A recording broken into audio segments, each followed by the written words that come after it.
ನಮಗೂ ಸಹ ಅಂತಾರೆ ಒಂದು ಕಾರ್ಯಕ್ರಮ ಮಾಡ್ತಾ ಇದ್ದೇವೆ ಅಂತ ಅನಿಸ್ತಾ ಇದೆ. ಇಲ್ಲಿ ರಾಘವಣ್ಣ ಒಡೋಡಿಗರಿದ್ದಾರೆ, ಜೊತೆಗೆ ಮುಖ್ಯಮಂತ್ರಿಗಳೊಂದಿಗೆ ನಿಕಟ ಸಂಪರ್ಕವನ್ನು ಹೊಂದಿರುವ ರಮೇಶ್ ಮಾಗಿಯವರಿದ್ದಾರೆ, ಬಹಳಷ್ಟು ಜನ ಇದ್ದಾರೆ. ಅವರೆಲ್ಲರನ್ನ ಸೇರಿಸಿಕೊಂಡು ಈ ಗ್ರಾಮದಲ್ಲಿ ಅದ್ಭುತವಾಗಿರ್ತಕ್ಕಂಥ ಒಂದು ಖೋಖೋ ಪಂದ್ಯಾವಳಿಯನ್ನು ಸಹ ಕಳೆದ ಒಂದೆರಡು ತಿಂಗಳಿಂದಲೇ ಆಯೋಜನೆ ಮಾಡಿ ಎಲ್ಲರ ಗಮನವನ್ನು ಸೆಳೆದಿರ್ತಕ್ಕಂಥದ್ದು ನಮ್ಮೆಲ್ಲರ ಮನಸ್ಸಿನ ಆಳದಲ್ಲಿ ಉಳಿದಿರ್ತಕ್ಕಂಥದ್ದು. ಹೀಗೆ 10 ಹಲವು ಕಾರ್ಯಕ್ರಮಗಳು ಈ ಗ್ರಾಮದಲ್ಲಿ ನಡೀಲಿ ಅಂತಕ್ಕಂಥ ಆಶೆಯನ್ನು ವ್ಯಕ್ತಪಡಿಸ್ತಾ, ಜೊತೆಗೆ ಬೆಳಗ್ಗೆಯಿಂದ ಸ್ನೇಹಿತ ಇಬ್ರಾಹಿಂ ಮ್ಯಾಗೇರಿ, ನಾವು ರಾಜು ಅವರೆಲ್ಲರೂ ಸಹ ಕಾರ್ಯಕ್ರಮದಲ್ಲಿ ಇದ್ದು ಬೇನಾರಸ್ನಲ್ಲಿ ನಡೆದಕ್ಕಂಥ ಕಾರ್ಯಕ್ರಮದಲ್ಲಿ ಜಾತಿಯಿಂದ ಮುಸ್ಲಿಂ ಆಗಿದ್ರು ಸಹ ನಾನು ಮೊದಲು ಬೇನಾಳಿಗ ಅಂತಕ್ಕಂಥ ಕೇಸರಿ ಶಾಲನ ತನ್ನ ಹೆಗಲ ಮೇಲೆ ಹೊತ್ತು ಪ್ರತಿಯೊಂದು ಧಾರ್ಮಿಕ ಕಾರ್ಯಕ್ರಮದಲ್ಲಿ ಹಣೆಗೆ ತಿಲಕವನ್ನ ಹತ್ತಿ ಸಂಭ್ರಮಿಸಿದ್ನಲ್ಲ, ಇದು ಬೇನಾಳದ ಒಂದು ಸಂಸ್ಕೃತಿ. ಅಂತಹ ಆಚಾರಗಳನ್ನ ಈ ಗ್ರಾಮದಲ್ಲಿ ಸಹ ನಾವು ಮಾಡಬೇಕು.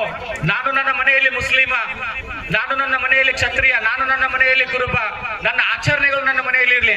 ಆದ್ರೆ ಮನೆಯಿಂದ ಹೊರಗಡೆ ಬಂದಾಗ ನಾವೆಲ್ಲರೂ ಸಹ ಬೇನಾಳಿಗರು ಅಂತಕ್ಕಂಥ ಭಾವ ನಮ್ಮಲ್ಲಿ ಬರಬೇಕು. ಅಂದಾಗ ಮಾತ್ರ ಇಂತಹ ಸಾಂಸ್ಕೃತಿಕ ಧಾರ್ಮಿಕ ಕಾರ್ಯಕ್ರಮಗಳು ಯಶಸ್ವಿ ಆಗೋದಕ್ಕೆ ಸಾಧ್ಯತೆ ಇದೆ.